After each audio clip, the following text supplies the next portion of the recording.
सिर्फ channel 1 news पर।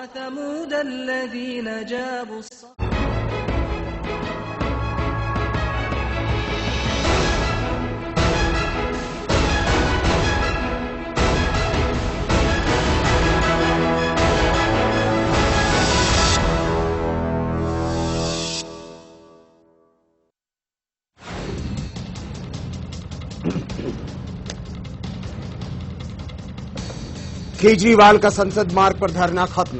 कानून मंत्री के इस्तीफे को लेकर कर रहे थे धरना। अब 1 नवंबर को फर्रुखाबाद से होगा आंदोलन। खुर्शीद ने पेश की गलत तस्वीरें। कई जगह विकलांगों को एक दिन पहले ही बांटा गया सामान। पैर से विकलांग को दी गई कान की मशीन। कोयला घोटाला मामले में सीबीआई का कसा शिकंजा।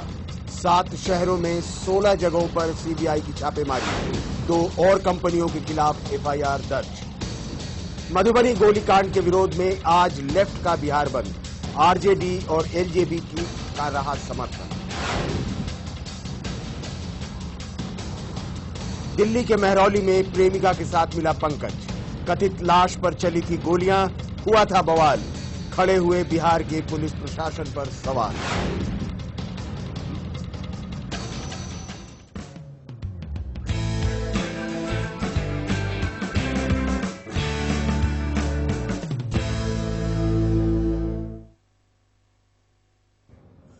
रविवार को सलमान खुर्शीद ने मीडिया से मुखातिब होकर वो सब कुछ किया जिससे उनका दामन पाक साफ नजर आए। स्टिंग ऑपरेशन पर जमकर अपनी भड़ास निकाली, अपनी सफाई में सबूत गिनाए, इजहारे गुस्सा भी किया, दर्जनों गिलास पानी पिया और अपनी वकालत की धौंस भी दिखाई। अदालत में देख लेने की धमकी भी दी, लेकिन उस दौरान उन्होंने जो नहीं किया वो ये कि केजरीवाल के सार्वजनिक किए गए सवालों का जवाब देने से इनकार कर दिया। वही केजरीवाल जो पिछले कुछ दिनों से खुर्शीद के इस्तीफे की मांग पर सड़क पर बैठे हुए थे, और बकौल खुर्शीद वो किसी सड़क पर बैठे हुए आदमी के सवालों का जवाब देने के आदी नहीं है। जवाब में अब केजरीवाल भी सड़क से उठ गए हैं और सलमान के निर्वाचन क्षेत्र फर्रुखाबाद का रुख करने का ऐलान किया है। नमस्कार, मैं उदय सिन्हा, आप देख रहे हैं न्यूज लाइन, और न्यूज लाइन में आज हम बात कर रहे हैं सच, सबूत और सियासत की।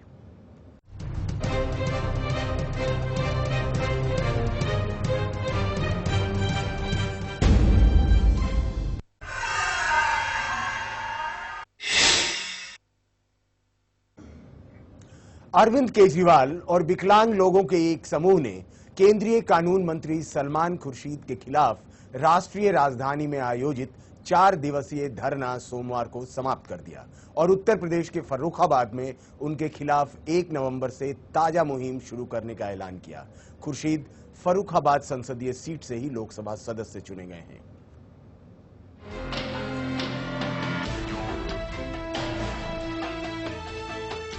विकलांगों के फंड में धांधली के आरोप में कानून मंत्री सलमान खुर्शीद के इस्तीफे पर अड़े अरविंद केजरीवाल और उनके साथियों ने संसद मार्ग पर चल रहा अपना धरना खत्म कर दिया है।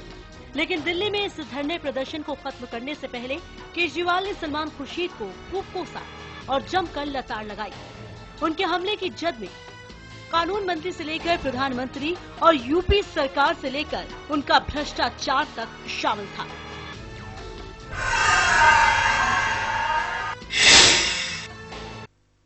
जी और उनकी धर्मपत्नी ने मिलकर फर्जी हस्ताक्षर करके, फर्जी एफिडेविट बना के विकलांगों के नाम का पैसा लूटा। उसके लिए प्रधानमंत्री जी से हम लोगों ने मिलने की कोशिश की। प्रधानमंत्री जी ने मिलने से साफ इनकार कर दिया। यहाँ पर 4 दिन से हम लोग बैठे हुए हैं। सलमान खुर्शीद जी के खिलाफ एक्शन लेने की बजाय प्रधानमंत्री जी ने और दिल्ली सरकार ने और दिल्ली पुलिस ने मिलकर हम ही लोगों को जेल में डाल दिया, जो कि भ्रष्टाचार के खिलाफ आवाज उठा रहे थे।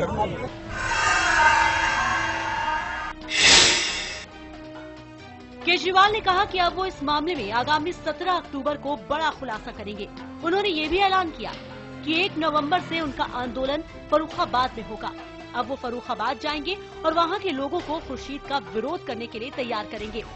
केजरीवाल ने कहा कि इस मसले को हम लोग अब जनता के बीच ले जाएंगे। फर्रुखाबाद के लोगों से अपील करेंगे कि वो सलमान खुर्शीद के खिलाफ किसी विकलांग को चुनाव में खड़ा करें और उसे जिताएं। फर्रुखाबाद सलमान खुर्शीद का निर्वाचन क्षेत्र है।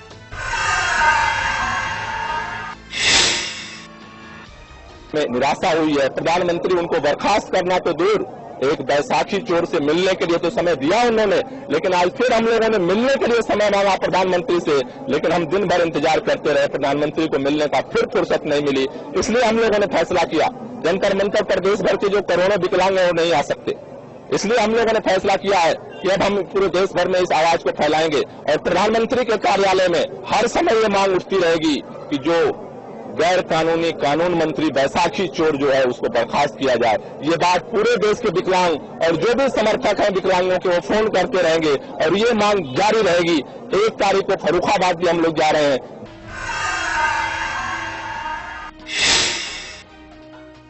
टीम केजरीवाल का धरना और प्रदर्शन जरूर खत्म हो गया है, लेकिन उनका आंदोलन अभी भी जारी है। ऐसे में ये देखना काफी दिलचस्प होगा कि केजरीवाल की ये एंटी सलमान मुहिम क्या रंग लाती है और सलमान खुर्शीद के खिलाफ चलाए जा रहे उनके आंदोलन में देश और खासकर फर्रुखाबाद का आम आदमी उनका कितना साथ देता है। Bureau report, channel 1। तो सच, सबूत और सियासत, यही अब आगे की रणनीति है अरविंद केजरीवाल और उनके तमाम साथियों की। क्या सच है, क्या सियासत हो रहा है और अंत में सबूत क्या है, ये सबूत देने की बात कर रहे हैं। 17 अक्टूबर को अरविंद केजरीवाल कुछ नया खुलासा भी करने जा रहे हैं। फिलहाल जो खुलासा हुआ है और जिस पर सलमान खुर्शीद ने जैसा रिएक्शन दिया, जैसी प्रतिक्रिया दी और जितना गरजे बरसे उसकी शायद जरूरत नहीं थी, इस पर हम बात करेंगे। हमारे साथ हमारे स्टूडियो में संदीप पांडे जी हैं, जो वरिष्ठ पत्रकार हैं और सामाजिक कार्यकर्ता हैं और इन देश की दशा दिशा पर गहरी नजर रखते हैं। हमारे स्टूडियो से जुड़े हैं बिपिन धूलिया जी, जो न्यूज रूम में हैं। सबसे पहले हम चलेंगे बिपिन धूलिया के पास और समझने की कोशिश करेंगे कि ये है क्या, मामला क्या है। सलमान खुर्शीद का जो प्रेस कॉन्फ्रेंस था उसमें बिपिन धूलिया अगर गए हों तो बताएं कि वो कैसा प्रेस कॉन्फ्रेंस था। क्या ये प्रेस कॉन्फ्रेंस जो सवाल पूछने के लिए किया गया था, जो एक्सप्लेनेशन देने के लिए बुलाया गया था, वो कोई भी अपने एम में सफल हुए? यानी सलमान खुर्शीद सफाई दे पाए क्या, या टीवी टुडे वाले क्या सवाल पूछ पाए क्या? जी बिपिन धूलिया जी। देखिए उदय जी, मैं आपको बताऊं कि अपने पत्रकारिता के इतिहास में ये पहली प्रेस कॉन्फ्रेंस थी जिसमें कि एक पत्रकार, एक करस्पॉन्डेंट और जो प्रेस कॉन्फ्रेंस कर रहे थे जो लीडर, उनके बीच जो है कुछ शास्त्रार्थ जैसे कुछ हो रहा था और एक दूसरे को एक आरोप लग रहे थे, प्रत्यारोप लग रहे थे। और ये बहुत ही अजीब सी प्रेस कॉन्फ्रेंस थी कि इसमें सवाल के बजाय एक पूरे के पूरे चार्जेस एक मिनिस्टर के ऊपर लग रहे थे। और मिनिस्टर की भी आप बात देखिए कि वो करीब 2 घंटे तक उस प्रेस कॉन्फ्रेंस में रहने के बाद भी ये इत्मीनान नहीं दिला पाए कि उनके ऊपर जो आरोप लगे हैं वो बेबुनियाद हैं। ये थोड़ा सा मैं कहता हूं कि सलमान खुर्शीद के लिए एक बहुत ही कठिन दौर रहे उनके लिए कि एक कानून मंत्री है इस देश में और कानून के बिल्कुल वो नज़र में जो है इस तरह से दोषी जो है वो पहली नज़र में नज़र आ रहे हैं। तो ये लगातार जो है आज जिस तरह की घटनाएं हुई हैं और जिस तरह से सलमान खुर्शीद के पक्ष में पहले तो दबी जुबान में और फिर खुलकर कांग्रेस ने उनको कहा कि बिल्कुल मास्टर स्ट्रोक उन्होंने मारा है। और जब तक अदालत की जो दो अदालतों में जो कार्रवाई चल रही है, एक तो जो है उन्होंने मानहानि का दावा किया है टीवी टुडे ग्रुप पर, और दूसरी जो है उनका जो मामला है वो उनकी जो जांच, अखिलेश यादव सरकार जो जांच कर रही है उस मामले की। तो सलमान खुर्शीद का कहना है कि जब तक ये मामले लंबित हैं, इन पर कोई कोर्ट और यह सरकार, कोई यूपी सरकार कोई फैसला नहीं ले लेती, कोई निर्णय नहीं ले लेती, कोई राय अपनी नहीं देती, तब तक जो है इस मामले पर बातचीत नहीं करना चाहिए और वो जो है इस्तीफा नहीं देंगे। लेकिन एक चीज मैं बता दूं कि पूरे देश में और जिस तरह से एक एक तथ्य सामने आए हैं वो सलमान खुर्शीद की लगातार मुसीबतें बढ़ा रहे हैं। और आपको याद दिला दूं मैं कि बंगारू लक्ष्मण जो अध्यक्ष हुआ करते थे भारतीय जनता पार्टी के, सिर्फ 1 लाख रुपए लेते हुए वो एक कैमरे में दिखाई दिए थे। वो कह सकते थे कि पार्टी के लिए मैं चंदा ले रहा था, तो वो जो है उनको जाना पड़ा।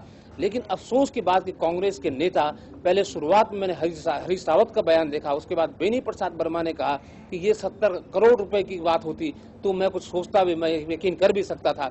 70 लाख की बात है तो इतने बड़े आदमी कहाँ 70 लाख के घूस खाएंगे।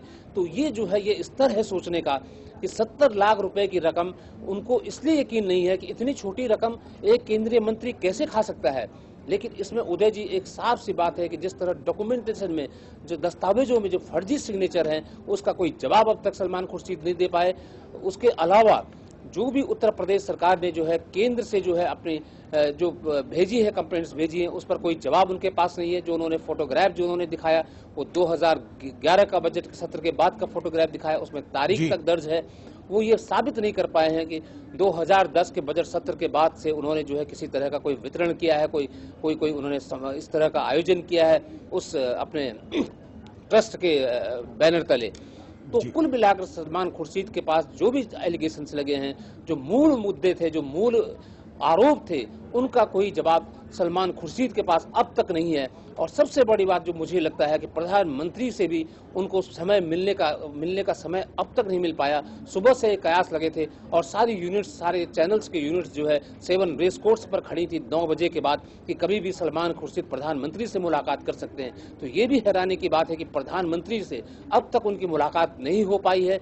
अब ये भी देखना होगा कि प्रधानमंत्री के स्तर पर, प्रधानमंत्री के जो जी विपिन जी, हम लौट कर आएंगे आपके पास। निश्चित संजीव पांडे जी के पास चलते हैं हम और संजीव पांडे जी से जानने की कोशिश करते हैं कि रिंग से बाहर यानी विपिन धूलिया तो हो सकता है कि उस प्रेस कॉन्फ्रेंस में हो या तमाम पत्रकारों की प्रतिक्रियाएं उनके पास आ रही हों, आप रिंग से बाहर रहे, आपके पास आपके ग्रुप के लोगों, आपके तमाम जान पहचान के लोगों की प्रतिक्रियाएं आ रही हैं। आप कैसे देखते हैं संजीव पांडे जी इस अप्रत्याशित घटना को, जबकि एक स्टिंग ऑपरेशन के तहत कुछ बात पता लगाया गया, ये ऑपरेशन धृतराष्ट्र के नाम से ये एक टीवी चैनल और उनके एक सहयोगी पत्रिका ने किया, जिस पर सलमान खुर्शीद ने सफाई देने के लिए प्रेस कॉन्फ्रेंस बुलवाई, लेकिन वो सफाई देने का जो अभियान था वो तू मैं के अभियान में तब्दील हो गया। कैसे देखते हैं संजीव पांडे जी? निश्चित रूप से जो धुलिया साहब ने बोला कि ये पहली घटना है पत्रकारिता जगत में प्रेस कॉन्फ्रेंस में, और सलमान खुर्शीद जिस तरह से प्रेस कॉन्फ्रेंस में आपा खो रहे थे, बीच में एक विकलांग को पेश करते हुए हंस रहे थे, तो उनसे लग रहा था कि वो बहुत ज़्यादा परेशान है जी। और सलमान खुर्शीद के सामने एक सबसे बड़ी समस्या ये है कि अभी जो उनकी पत्नी है जो इस घोटाले में फंसी हैं जी, वो खुद चुनाव हार चुकी हैं, वहाँ से फर्रुखाबाद से विधानसभा चुनाव में वो हार चुकी जी। जमानत जब्त हो गई थी उनकी। हाँ, जमानत जब्त हो गई थी। और मेरे हिसाब से लगता है कि ये एक स्टिंग ऑपरेशन तो बाद की बात है, लेकिन जनता के बीच उनके बारे में कोई अच्छी राय नहीं है पहले से ही। नहीं तो एक बार विधायक बनने के बाद दूसरी बार जमानत जब्त होने की स्थिति नहीं आनी चाहिए थी जी। दूसरा, जो अरविंद केजरीवाल ने जो अब वो संसद मार्ग से वहां से उठाकर अब अपना फर्रुखाबाद तक जो का जो सेंटर का किया है, वो भी उनका निर्णय अच्छा रणनीति है। और निश्चित रूप से सलमान खुर्शीद को आम चुनाव में भारी नुकसान होगा। लेकिन एक अहम बात ये उठ रही है जी कि आखिर सलमान खुर्शीद के पास लॉ मिनिस्ट्री है और बहुत इंपॉर्टेंट फैसले होते हैं इस मिनिस्ट्री में। तो अब एक सवाल ये उठ रहा है कि 80 लाख 70 लाख और विकलांगों के अगर घोटाले में इनकी अहम भूमिका हो सकती है, तो लॉ मिनिस्ट्री तो इम्पोर्टेंट सारे देश की जो न्याय व्यवस्था से जुड़ी हुई कई फाइलों को डील करता है, तो कहीं वहाँ भी कुछ हेरा फेरी की बात न हो, कल को ये बात ना निकल जाए। इसलिए उस हिसाब से सलमान खुर्शीद को अपना खुद का परिचय देते हुए इस पद से इस्तीफा देना चाहिए। जी, सलमान खुर्शीद को इस्तीफा दे देना चाहिए, लेकिन सलमान खुर्शीद कह रहे हैं कि ऐसा कुछ नहीं हुआ, बल्कि वो तस्वीर दिखा रहे हैं जिसमें जेबी सिंह एक अधिकारी हैं, उनकी उपस्थिति को उन्होंने दिखाया है। बल्कि वो ये कह रहे हैं कि एटा में उन्होंने खुद उसका इनॉग्रेशन किया किसी इस तरीके की कैंप का, जबकि बार बार इस बात को कहा जा रहा है कि कैंप हो सकता है, कैंप लगा हो, लेकिन सामान नहीं बटे, जैसा बाद में अरविंद केजरीवाल ने इसे प्रूव किया। और बल्कि एक अरविंद केजरीवाल ने एक व्यक्ति को खड़ा किया जिसे कान की मशीन मिली है, जबकि वो खुद कह रहा है कि मैं पैर से डिसेबल्ड हूं, मैं पैर से चल नहीं सकता, लेकिन उसे कान की मशीन मिली है।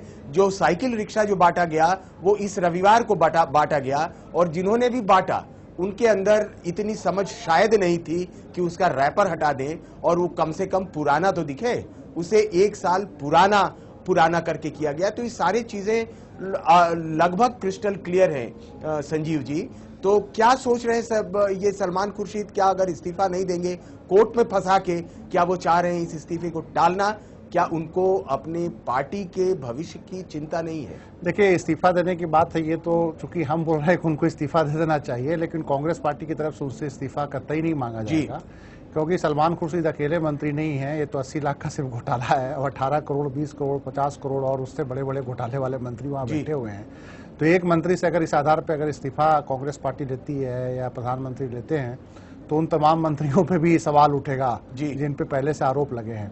लेकिन जहां तक बात है कि दोनों पक्षों के बीच जो आरोप प्रत्यारोप हो रहा है और दोनों ने अपने अपने सबूत जो पेश किए, इसमें बेहतर ये होता है कि उत्तर प्रदेश की जो जांच एजेंसी है अभी तक चुप्पी साधे बैठी है। जी पहले भी वहां की एजेंसी ने जांच करी है इसमें कुछ, और उसका रिपोर्ट्स अरविंद केजरीवाल ने दिखाए थे। तो ये बेहतर होता है कि अभी उत्तर प्रदेश सरकार इसमें कुछ स्थिति साफ करती, लेकिन उत्तर प्रदेश सरकार ने पता नहीं किस दबाव में अभी तक कोई स्पष्टता नहीं दिखाई है, जिसके कारण ये आरोप प्रत्यारोप का दौर अभी आगे और लगता है चलेगा। जी ये क्योंकि जब तक सरकार इस बात पे क्लियर नहीं करती, क्योंकि अल्टीमेट जांच तो उत्तर प्रदेश सरकार ने करनी है। जी अब उन्होंने इकोनॉमिक ऑफेंस विंग को आज ये मामला दिया है, लेकिन उससे पहले जो जांच हुई उस पर एक स्थिति स्पष्ट उत्तर प्रदेश सरकार को करनी चाहिए थी। जी ये मसला है। लेकिन हम लौट के आएंगे इस पर संजीव पांडे जी। फिलहाल धरना खत्म और आंदोलन जारी रखने के ऐलान के पहले टीम केजरीवाल ने सलमान पर खूब निशाना साधा। अरविंद केजरीवाल ने न केवल सलमान खुर्शीद के सबूतों को फर्जी करार दिया, बल्कि उन्हीं के अंदाज में उन्होंने कुछ गवाह भी पेश किए। इस दौरान उनके निशाने पर केंद्र सरकार से लेकर मुलायम सिंह यादव तक रहे।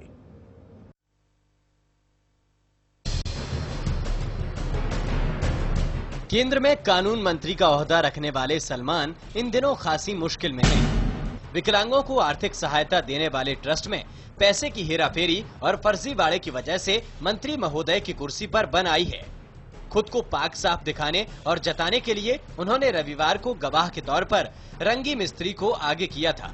अब हमले की बारी अरविंद केजरीवाल की थी और उन्होंने खुर्शीद के अंदाज पर ही उन पर हमला बोला।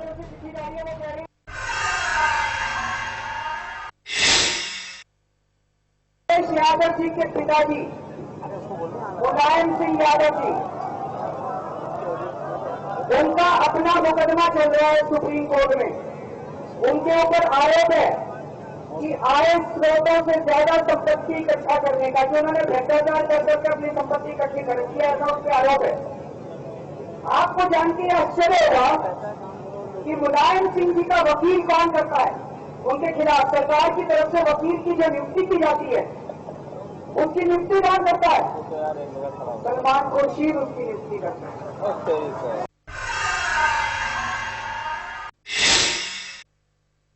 केजरीवाल का आरोप है कि सरकार सलमान खुर्शीद को बचा रही है। केजरीवाल ने अपनी सफाई में दिखाए खुर्शीद की तस्वीरों को भी गलत करार दे दिया। केजरीवाल ने अपनी सफाई में दिखाई खुर्शीद की तस्वीरों को भी गलत करार दे दिया। उन्होंने कहा कि बुलंदशहर में विकलांगों को रविवार को सामान बांटे गए। केजरीवाल ने यह भी आरोप लगाया कि खुर्शीद ने अपने ट्रस्ट की ओर से जिन लोगों को विकलांगता से संबंधित उपकरण देने की बात कही है वे काल्पनिक नाम है, जबकि सूची में कई सदस्यों को फर्जी तरीके से शामिल किया गया है। केजरीवाल ने सबूत के तौर पर कुछ लोगों को मीडिया के सामने पेश भी किया।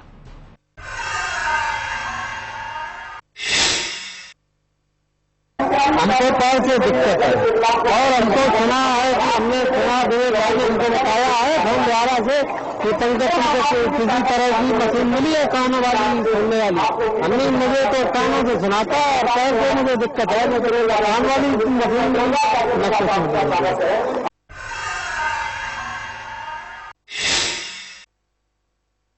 सलमान खुर्शीद आरोपों की तेज धार पर जरूर हैं, लेकिन ऐसा नहीं कि वो अभी अलग थलग पड़ गए हों। अपनी पार्टी कांग्रेस और सरकार का समर्थन उनके साथ है। हालांकि हमेशा की तरह पहला जवाबी हमला दिग्विजय सिंह के पाले से आया।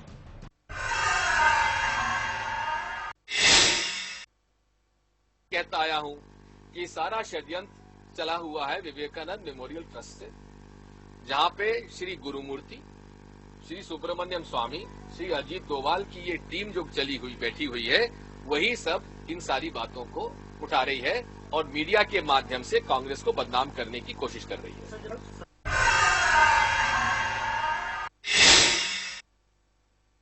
केजरीवाल और सलमान के बीच सत्ता, सच और सियासत की लड़ाई जारी है। कम से कम फिलहाल तो केजरीवाल सलमान पर भारी पड़ते दिखाई दे रहे हैं, लेकिन फिर भी इस सियासी घटनाक्रम पर नजरें जरूर जमाए रखिए, क्योंकि किसी जासूसी धारावाहिक की तर्ज पर यहाँ हर पल घटनाक्रम बदल रहे हैं। Bureau report, channel 1 news.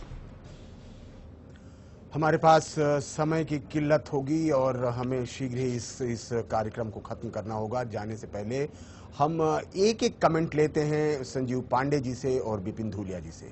पहले हम चलेंगे बिपिन धूलिया जी के पास। बिपिन धूलिया जी, अब प्रश्न ये है कि अरविंद केजरीवाल के आरोपों के बाद आज सारा दिन ये सलमान खुर्शीद साहब प्रधानमंत्री से मिलने की प्रतीक्षा करते रहे। प्रधानमंत्री ने उन्हें मिलने का समय नहीं दिया। दूसरी तरफ बेनी प्रसाद वर्मा ने यह कहा कि सलमान खुर्शीद 71 लाख के लिए ये घपला क्यों करेंगे, वो इतने बड़े परिवार से आते हैं, मंत्री हैं, कभी 71 करोड़ की बात होती तो चलिए बात मानी भी जा सकती थी। एक मंत्री की तरफ से ये कैसी घोषणा हो रही है, ये कैसा उत्तर आ रहा है और प्रधानमंत्री उनसे क्यों नहीं मिल रहे? नहीं बिल्कुल उदय जी, जो मैं आपको बताऊं कि जो हल्ला ब्रिगेड जो कांग्रेस की है कि जब मुंह खोलेगी कांग्रेस के लिए एक नई समस्या पैदा होगी। ये उत्तर प्रदेश के इलेक्शन में आपने देखा होगा, लगातार किसी भी मूवमेंट, किसी भी विरोध में जिस तरह से ये 5-7 नेता आके खड़े होकर कुछ भी बोलते हैं, और मेरी समझ में ही नहीं आया कि पार्टी प्रेसिडेंट सोनिया गांधी हो या मनमोहन सिंह हो, वो क्यों नहीं इन तमाम चीजों पर जो है कंट्रोल कर पा रहे हैं। दूसरी बात रही इनके इस्तीफे की बात, तो मुझे लगता है कि प्रधानमंत्री जो है शायद मशवरा कर रहे होंगे, कांग्रेस पार्टी के आला कमान से मशवरा कर रहे होंगे, अपने जो उनके लीगल एडवाइजर हैं, और तमाम जो है उन चीजों पर मशवरा करने के बाद ही वो सलमान खुर्शीद से मुलाकात करेंगे। और शायद कल जो है सलमान खुर्शीद के लिए बड़ा क्रूशियल दिन होगा और मुमकिन है कि सलमान खुर्शीद को इस्तीफा देना पड़े, क्योंकि जिस तरह के सबूत सामने हैं, बाकी मामलों में वैसे सबूत उस तरह से सीधे सीधे आपके सामने नहीं है। जी बिपिन धूलिया साहब कह रहे हैं कि संभव है कि सलमान खुर्शीद को कल इस्तीफा देना पड़ेगा, क्योंकि जैसे जैसे सबूत सामने आ रहे हैं सलमान खुर्शीद पर दबाव बढ़ता जा रहा है। कल का दिन क्रूशियल मान रहे हैं बिपिन धूलिया सलमान खुर्शीद के लिए। संजीव पांडे जी, क्या आपको लगता है कि सलमान खुर्शीद का अगर इस्तीफा हो गया तो दूसरे कांग्रेस के मंत्रियों पर भी इसी किस्म का दबाव पड़ेगा? हमाम में सब नंगे हैं। निश्चित तौर पे दूसरे मंत्रियों पे भारी दबाव पड़ जाएगा और फिलहाल नहीं लगता कि गुजरात चुनाव को देखते हुए सलमान खुर्शीद से फिलहाल इस्तीफा लें। जिस तरह से बाकी मामलों में उन्होंने टालने की नीति अपनाई है या थोड़ी सी बेशर्मी की स्थिति दिखाई है, तो सलमान खुर्शीद से इस्तीफा लेने की स्थिति अभी कोई बनती हुई नजर आ नहीं रही है। क्योंकि मैं यहाँ पे एक चीज और याद दिला दूं आपको, जो वहाँ के जो जिस अधिकारी को इसकी जांच का कार्यभार दिया गया है, सुब्रत त्रिपाठी, वो जो है उन्होंने आज कहा कि वो 2 हफ्ते में जो है एक जो है प्राथमिक तौर पर एक अपनी रिपोर्ट दे देंगे। तो ये सिर्फ 2 हफ्ते का समय होगा, और अगर उस जांच अधिकारी ने, सुब्रत त्रिपाठी ने, जो आईजी हैं, अगर उन्होंने कोई नेगेटिव रिपोर्ट दी तो सरकार की बड़ी किरकिरी होगी। जी, तो क्या किरकिरी होने के पहले सलमान खुर्शीद की विदाई हो जानी चाहिए या किरकिरी होने के बाद होनी चाहिए? तो वही सोच रहा हूं कि जरूर सरकार इस आधार पर सोच रही होगी कि जो डिफेमेशन केस हुआ है उसमें कितना दम है, जो इंक्वायरी करेगी उत्तर प्रदेश सरकार, वो कितना इनको बचा सकती है, या जो अब तक जो है जो कागज जो चिट्ठी पत्रियां चल चुकी हैं, जो सेंट्रल गवर्नमेंट को भेजी जा चुकी हैं, उसको किस तरह लिपापोती कितना कर पाएगी राज्य सरकार, ये जांचने के बाद, इसे परखने के बाद शायद कांग्रेस आला कमान, ये प्रधानमंत्री कोई कदम उठाएंगे। जी, दूसरा जो सवाल उठता है संजीव पांडे जी, दूसरा सवाल ये उठता है कि सलमान खुर्शीद बिल्कुल खिसियानी बिल्ली खंबा नोचे वाले स्टाइल में वो जिस तरीके से आपाक हो रहे थे, केंद्रीय मंत्री, इंग्लैंड में पढ़ा हुआ मंत्री और इतने सुसंस्कृत और सभ्य परिवार से आया हुआ मंत्री, और वो उंगलियां दिखा के कह रहा है मैं तुम्हें कोर्ट में देख लूंगा और ये तुम्हारा अंतिम प्रेस कॉन्फ्रेंस होगा। ये हमारे यहाँ के राजनीतिज्ञों के बीच में ये धैर्य की सीमा कम क्यों होती जा रही है? संजीव पांडे जी। नहीं, ये सलमान खुर्शीद किसी पत्रकार से तो शायद पहली बार इस तरह से बोल रहे होंगे, लेकिन इससे पहले भी इनका अमर सिंह से एक बार विवाद हो गया था, तो अमर सिंह के प्रति भी कुछ इसी तरह की इन्होंने टिप्पणी की थी। तो सलमान खुर्शीद पहले भी 1-2 बार, हाँ ये आप कह सकते हैं कि दिग्विजय सिंह की तरह मारक टिप्पणी नहीं करते हैं, लेकिन इस तरह की टिप्पणी वो पहले भी 1-2 बार करते रहे हैं। हमें याद है कि जब इनसे सपा में अमर सिंह काफी मजबूत थे तो इन्होंने अमर सिंह के खिलाफ बहुत ही अभद्र टिप्पणी करी थी कि मैं हर भौंकते कुत्ते का या कुछ चीटी बोला था। तो उस तरह की टिप्पणी इन्होंने की है। लेकिन ये बौखलाहट तो इसलिए वाजिब है कि जिस तरह से वो घेरे गए हैं उसमें उनका बचाव बड़ा फिलहाल मुश्किल लग रहा है। बचाव होगा भी तो कोई पॉलिटिकल कंपल्सन में बचाव हो सकता है, क्योंकि अभी विधानसभा चुनाव है 2 राज्यों में, और उससे पहले किसी मंत्री को भ्रष्टाचार के मामले में कांग्रेस इस्तीफा ले इसकी संभावना थोड़ी कम है। और बाकी अरविंद केजरीवाल ने की जो इम्पोर्टेंट बात कही है कि सुप्रीम कोर्ट में सरकारी वकील जो हैं वो कानून मंत्री नियुक्त करते हैं, उनका इशारा एडिशनल सॉलिसिटर जनरल और सॉलिसिटर जनरल की तरफ है। और निश्चित रूप से जो मुलायम सिंह के खिलाफ जो मुकदमे चल रहे हैं तो सरकार का पक्ष वही रखते हैं, आयकर विभाग की तरफ से भी पक्ष वही रखते हैं। तो उसमें मुलायम सिंह और अखिलेश यादव पे एक प्रेशर होगा। वो सुब्रत त्रिपाठी अपनी रिपोर्ट में कितना इंडिपेंडेंट होकर काम करते हैं ये भी देखने वाली बात होगी अगले 2 हफ्तों में।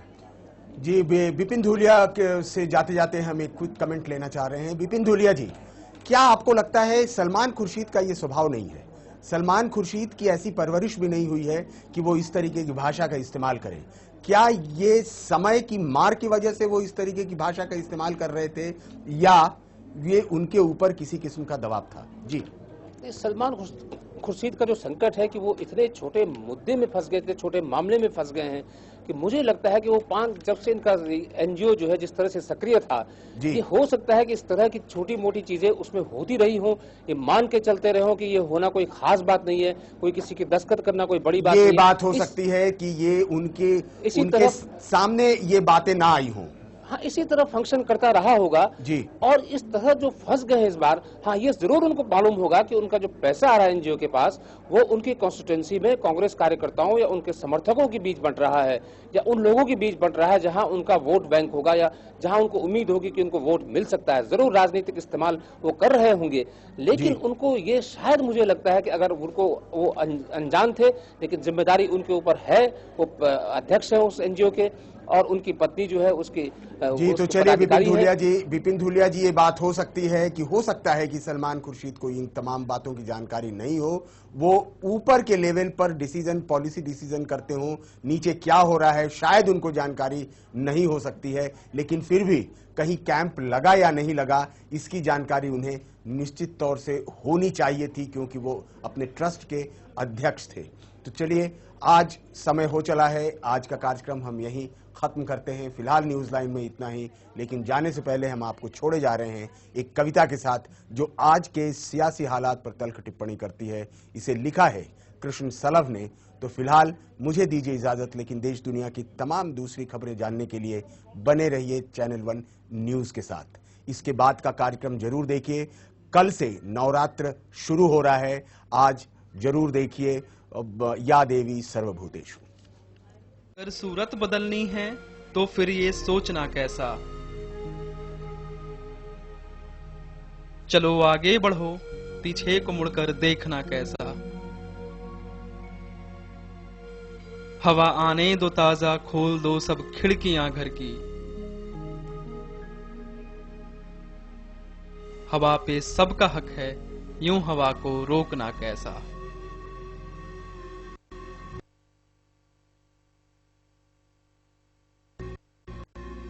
ये बच्चे ना समझ हैं, बद्दुआ देना नहीं अच्छा। अरे छोड़ो मियां, इस उम्र में ये बचपना कैसा।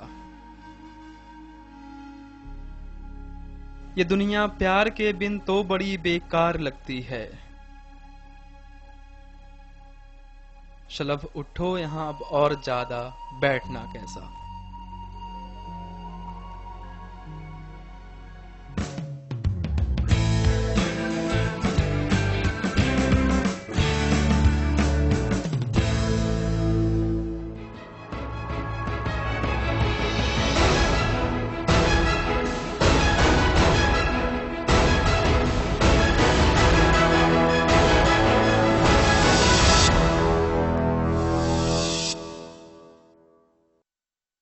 PACL इंडिया लिमिटेड पेश करते हैं pearls residency Mohali, pearl city Mohali.